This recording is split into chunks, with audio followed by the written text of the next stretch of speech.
ស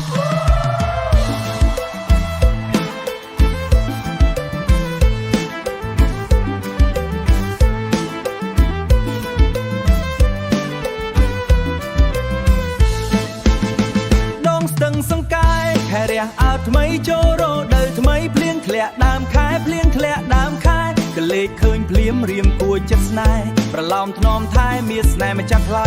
នៃដូចនឹងឆ្នៃគួរឲ្យខ្នល់ខ្នាញ់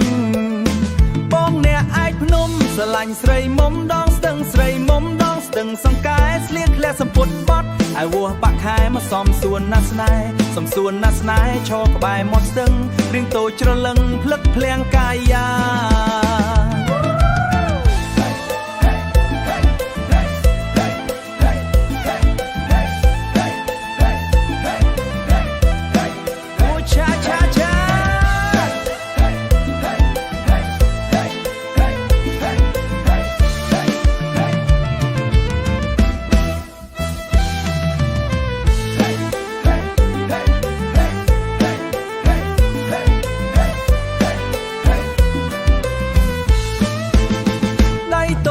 ឆាត់បាំងមុខស្រស់ស្រីសក់វែងអន្លាយរលោងភ្លឺថ្លាលួចសំលឹងស្រីនៅក្បែរសួនផ្កាស្អាតដូចអប្សរា